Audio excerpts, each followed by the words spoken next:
introduction. Hey everybody, this is Mitch, recruiter with Amazon. Wanted to walk you guys through today on how to craft winning resumes and how to prepare for your tech interview. A little bit about myself. I've been with Amazon for a little over 12 years.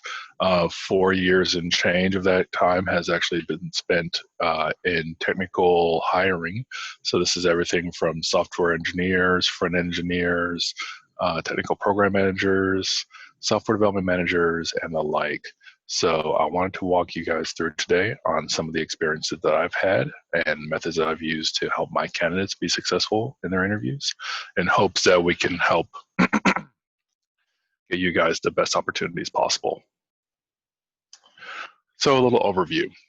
For those of you who are not familiar, this is what the recruiting funnel looks like. It starts with high quality applicants and it works its way down to high quality hires. The goal of this conversation is to encourage everyone to just think a little bit differently about drafting your resume and as well as preparing for your interview. The purpose isn't to tell anyone that they're doing it wrong. If you're a seasoned professional who interviewed a number of times and has a great resume, that's fantastic. Hopefully you learn something new from this.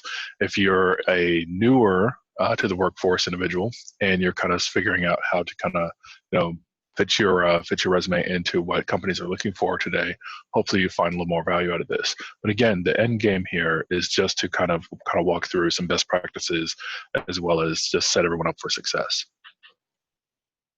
Why is a well-crafted resume important? It's kind of a dumb question, but you'd be actually surprised.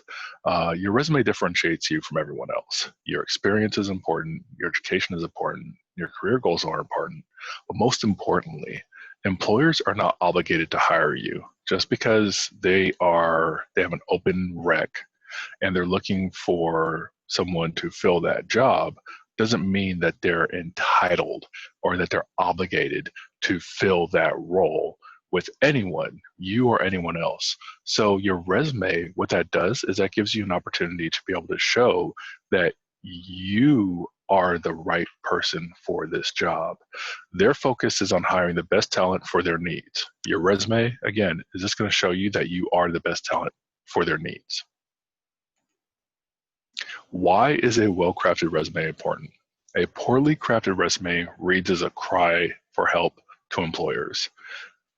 Most employers would love to hire as many applicants as that apply, but that's simply not possible. So we want to make sure that your resume does not read as a cry for help or, that, hey, you're looking for work, I'm looking for work, let's make a match. That's not how this works. So we want to make sure that your resume actually reads as something that a hiring manager or a hiring team is going to say, this is someone that we should talk to. We feel like they could actually add value to our organization. Why is a well-crafted resume important? Continued. When you apply to an opportunity, your resume will be ingested into an applicant tracking system. From there, your resume will join hundreds of other resumes that have been submitted by job seekers just like yourself. A recruiter, like myself, will look at each one of those resumes one by one, going through with a fine-tooth comb to determine how your experience aligns with the job description for the job that we're hiring for.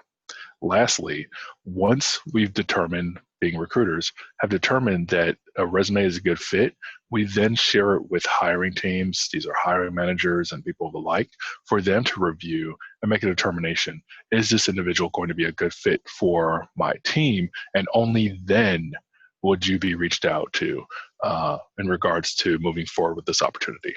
So there's a lot of steps that happen on the backside that you may not even be privy to, but I wanted to give you guys some exposure into how the actual hiring process works once you've submitted a resume on the back end for most tech companies.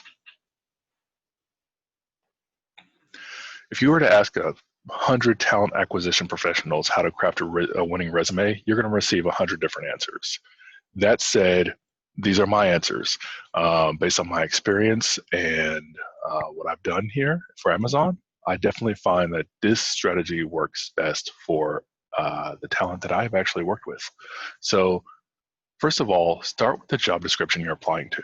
This is absolutely essential. Understanding the jobs you're applying to and making sure that you meet the preferred qualifications, not the basic, is essential. Too often, individuals will apply to positions because they meet the basic qualifications under the assumption that if the company is hiring, then they're going to just hire someone. And if they don't meet the preferred qualifications, that's fine. They can grow into the role. Unfortunately, there is way too much talent out there today looking for opportunities, especially with COVID and layoffs and things of that nature, that a company can't necessarily risk hiring someone based on basic qualifications. It's the preferred qualifications that are really going to make the difference between a recruiter picking up your resume and sharing it with a hiring manager and your resume being looked at and then just kind of pushed to the side. Next off, list your experiences. Do they measure up? Once you know what the qualifications for the job are, you want to create a list of your experiences in a bullet pointed by your employers. So for example, from this time to this time, you worked for company X. List out all of the things that you did with company X, all the technologies, all of the processes, all of the systems, all of the details that you laid out there. Lay that out. Next, you're going to frame that up and look at that and compare it to the job you're looking at. Is this the right job for you at this time? And this will make sure that you are applying for the right position and you're not immediately rejected for being underqualified or overqualified when you know, based on your own research, that your experiences align with what this job is looking for. Next up, building a straw man. Some people might be familiar with this term, some people may not. A straw man is basically a framework. It is a draft that is the skeletal structure of a document. So for example, in this instance, your structure, your straw man, your framework is just going to be bullet point, company, what you did. Bullet point, company, what you did. No flowery language, no details, just the facts. This is going to help you build the core of your resume. After you've built your straw man, flesh it out. This is where you add details like an objective, overviews and tenure with each employer. Here you'll lean in on ownership, results, accomplishments. This is where you're really going to make your resume kind of pop and actually kind of go from very technical to more readable, more narrative driven. Next up, oversell yourself, but don't lie. It's very common that people will exaggerate in their resumes, and that's fine. It is expected, but you want to avoid lying whenever possible. It will get you in front of a hiring team, but faking it will not get you to the offer phase of the interview. I can tell you of the thousands of candidates that I have interviewed over the number of years I've been with Amazon, those that managed to fake their way up to the interview process were immediately found out. And I'll kind of walk through how that actually is done later on in the interview piece of our conversation, but just things to be mindful of. Don't undersell yourself, but don't lie. Next up, don't stack the tech. I'm sure many of you have seen resumes where there's just a list of just technologies that someone's familiar with, or a list of processes that someone's familiar with, or a list of applications that individuals are familiar with. Those are great from the perspective of someone finding your resume based on the fact that most recruiters use what's called a Boolean search, which is actually looking for keywords within your resume. But here's the kicker. Just because that process gets your resume found doesn't mean it's going to get your resume in front of a hiring manager.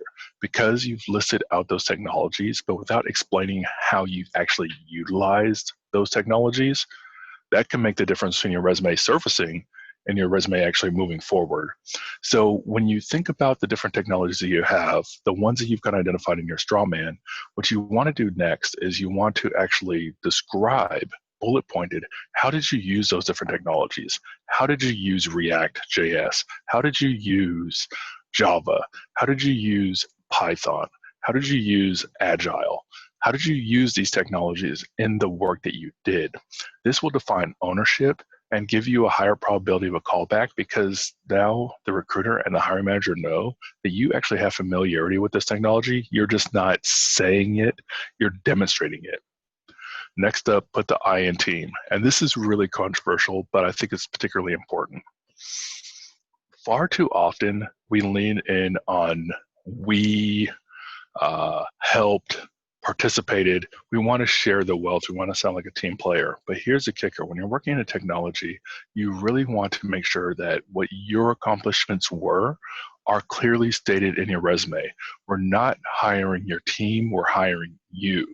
So avoid terms like helped, assisted, and partner, and use your straw man to identify exactly what was the pieces that you owned in that process. It's obvious you've worked with a team. It's obvious that you partnered with other individuals, and you can flesh that out after you've described exactly what your ownership was. Because say, for example, you're working with a team and you created an application that had, say, say the 2 million transactions per day, right? Like it's a lot of scale there. What was your involvement in designing that? What was your involvement in the scaling process? How did you gather requirements? How did you go through and make sure that you did all the right checks to make sure that the technology was scalable, things of that nature? Instead of leaning in on we and helped and so on and so forth, really hone in on your experience there. Next up, write the resume for the job you want, not the job you have. This is where a lot of people get mixed up. They'll write the resume kind of encompassing all of their professional experience, even if it has nothing to do with what the job is that they're applying for. So for example, if prior to this you worked at McDonald's and you were a line cook, that's not necessary to put in your resume. It doesn't have anything to do with your technology growth. Employment tenure is important, but it's employment tenure that actually aligns with the work that you'll be doing. That is what's going to be most important. So when you look at your straw man and you look at your experience, does this work align with what you're doing? Now, mind you, you should not have gaps in your resume. So for example, if you're working in software development, took some time off, did some things outside of software development, perhaps worked retail or whatever, and then went back into software development, you do want to call out that retail aspect of it, but highlight it only from the perspective that this was just a transitional period rather than this is what your career path was actually all laid out. Because a hiring manager may not necessarily care that you took that time off, but what they would care about is, are you implying that your retail experience actually aligns with your software development experience, which it wouldn't. So it would just kind of muddle the waters. So again, write your resume for the job you want, not the job you have or had. Really kind of make sure that it's targeted to this new opportunity. Lastly, put yourself in the shoes of the recruiter. Why would you select your resume from the hundreds submitted? Why would do you feel that you would know what value this person would add? Do you understand the specific skills and jobs and technologies that this person has had and how they align with the needs of the jobs that you're hiring for? Do you feel confident sharing this resume with a hiring manager? Would you feel confident that this would lead to an inclined interview? Because one thing to understand about recruiting is measured on hires. So it is not in a recruiter's best effort and best interest, actually, to push forward resumes that they do not feel confident will lead to an interview. So for example, if you submit a subpar resume with the expectation that, oh, well, I applied, so they're going to get back with me, the recruiter looking at that resume, if they don't feel confident that you're a good fit for that position, they are not going to move you forward. And as a result, you might get a decline or you might not hear anything. But you really got to put yourself in the shoes of the recruiter when you're looking at your own resume and understand, is this a resume that you would feel confident aligns with the job you're applying for so well that you would push it forward if your job was on the line? That's something to think about when you're putting your resume together, because that's absolutely huge, because that's how recruiters think. Now we're going to get into the interview process. This is important. You want to make sure that you're making a strong first impression.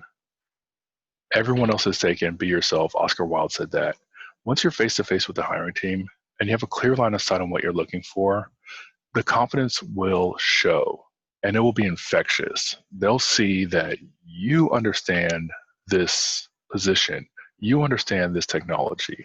They will see that in you and they'll see it in your resume, and they'll want you to, they'll want to move forward with you. Once you get to the interview phase, basically you're almost talking yourself out of the job. If you've gotten to the interview phase and you get in there, and at this point they're clearly inclined to hire you. So don't talk yourself out of the job. Understand the technology. Don't fake it till you make it. Come in there and demonstrate your familiarity with the technology. Ask questions, speak to your experience, how it aligns with your resume, and how it aligns with your career goals. That's absolutely essential. If you come into an interview unprepared, if you come into an interview having faked it the whole way through, not expecting to get to this point, or figuring you're going to cross that bridge when you got to it, you're going to be wasting everyone's time. And some companies actually have policies in place where if you interview and you don't do well, they actually lock you out for a period of time. So it's all the more reason to be thinking about how you are going to navigate this interview as effectively as possible. Lastly, you want to make sure that this position is the right position for you. It's not uncommon for a company to pivot during the interview process. You think you're pursuing an FEE position, they decide that they want full stack. And you might say, well, I'm really interested in FEE. I want to be a front-end engineer. Full stack is definitely something I'm familiar with, but it's not where I'm looking to take my career. If you don't feel comfortable with the position that they're putting you in, don't be afraid to back away. The position that you pursue, if it's not the right one, even though they're inclined to hire you, you may or may not be set up for success. And I've seen a lot of individuals who've taken the first opportunity that came available to them, even though it wasn't aligned in exactly what they wanted to do, and it didn't quite pan out as well as they would hoped. So you definitely want to make sure that if they're pivoting from what you actually applied for, and it's not what you want to do, stand your ground. If you need to back away, back away. Other opportunities will surface, but don't take an opportunity that you absolutely positively don't want, because it will be reflected in the work that you do.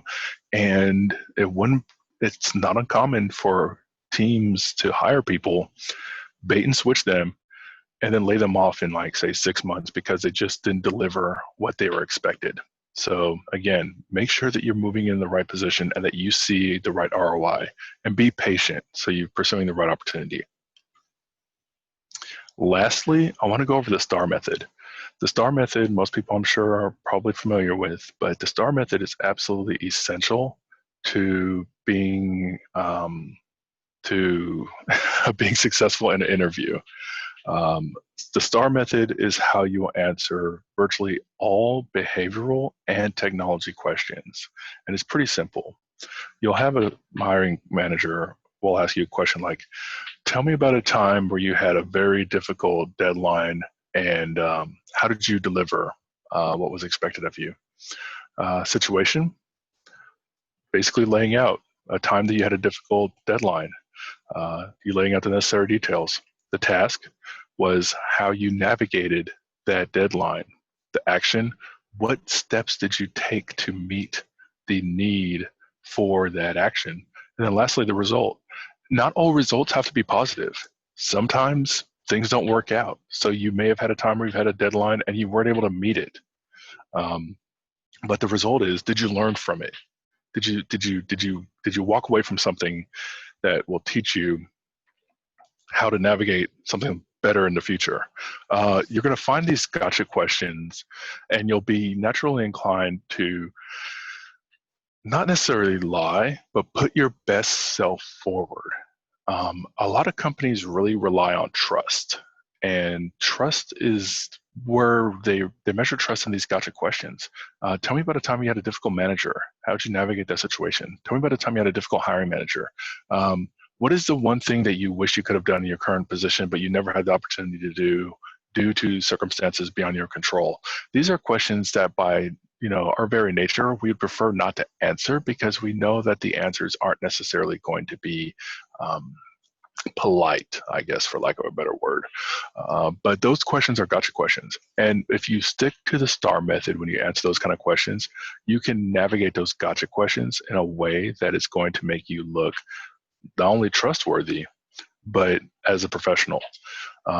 Also, with technology, STAR method is also absolutely huge. It can be used for both technology as well as behavioral questions, and it's absolutely key to navigating your interview effectively, because at the end of the day, your interview is just simply the interviewers collecting data to measure against the job description to validate their preconceived notion that you are a good fit for this job. Thanks for listening. Hopefully this helps. Under normal circumstances, I will leave the remaining open for questions, but since this is just a video, I just hope that everyone walked away with some valuable information. And if you do have questions after watching this, I'm sure we'll find some means to connect and share information. But again, I just want to thank everyone for listening, and best of luck in pursuing your career path. I think there's great things ahead for everyone, or at least so I hope. So, go out there and, do the best you can.